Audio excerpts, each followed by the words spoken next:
Bonjour et bienvenue, voici notre tour d'horizon économique, géopolitique et boursier. Nous sommes le vendredi 13 avril. Et pour comprendre comment tourne la planète finance, c'est sur la bourse au quotidien et nulle part ailleurs. Et l'épisode du jour s'intitulera La semaine des faux départs. Alors, heureusement, pour beaucoup qui nous écoutent, ce soir, c'est le vrai départ pour les vacances de Pâques. Alors, certes, ça concerne l'Académie Paris, Bordeaux. Mais enfin, on peut s'attendre à ce que les marchés soient plutôt calmes. La semaine prochaine, il y aura moins d'opérateurs impliqués. D'ailleurs, que fallait-il faire cette semaine pour se dire « Ah, j'ai été dans le bon wagon ». Eh bien là, c'est compliqué. Alors oui, effectivement, le pétrole. Le pétrole gagne entre 3,5% et 4% sur la semaine. Il a franchi des résistances qu'on pouvait penser décisives, comme 71,5 sur le Brent, 65,5 sur le WTI. Et puis derrière, rien. L'or, on le voit fuser jusque vers 1360, puis retomber vers 1340. Alors c'est vrai, les tensions internationales se sont apaisées hier. Monsieur Trump a démenti qu'en début de semaine, il avait envisagé de riposter sous 48 heures. Ah non, j'ai jamais dit ça. Les frappes contre la Syrie, oh, ça pourrait venir plus tard, quand on aura rassemblé des preuves. Alors, qu'il appelle M. Macron tout de suite, puisque M. Macron, semble-t-il, des preuves, il en a. Enfin, attendez quelques secondes et vous découvrirez qu'il dira « il faut quand même les vérifier ». En tout cas, pour ceux qui aiment des gros titres à sensation, eh bien, oui, il semblerait qu'on ait des preuves. Alors, on va avoir la riposte. Eh bien, s'il n'y a pas de riposte, en vérité, c'est qu'il n'y a pas de preuves, tout simplement. Voilà. Alors, la flambée du pétrole, la flambée de l'or sont remises à plus tard, naturellement. Et on pourrait donc finir la semaine à Paris sur une hausse de 1%. On refranchit les 5003. Mais la résistance, c'est plutôt 5330.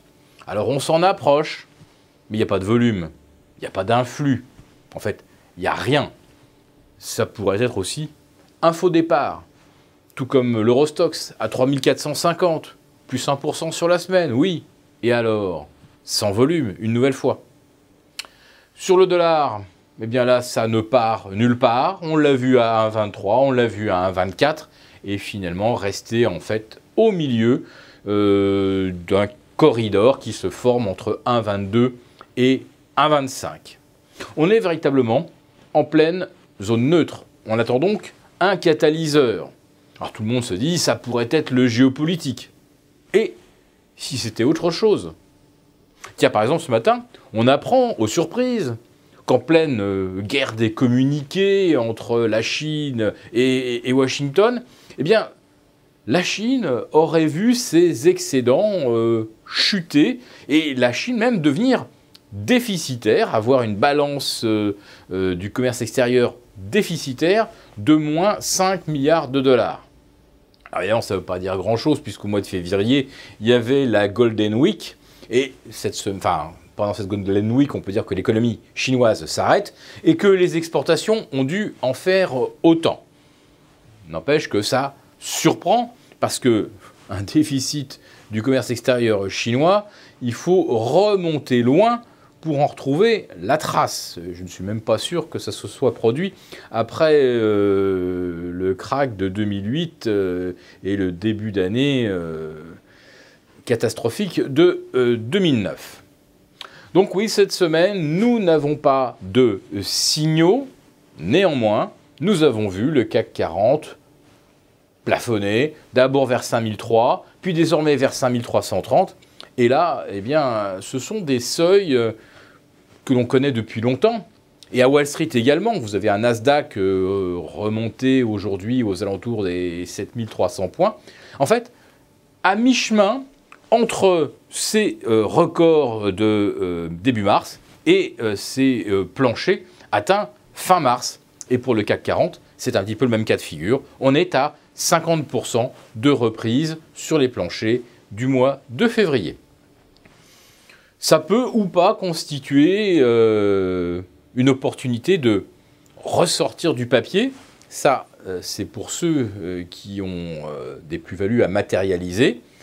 Pour d'autres, si on franchissait 5330 sur le CAC, ce sera effectivement un accélérateur.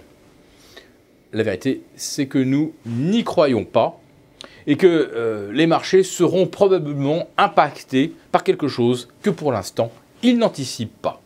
Nous ne sommes pas devins, nous ne savons pas de quoi il s'agit, mais la prudence que nous constatons partout démontre que personne n'a aujourd'hui envie de s'engager.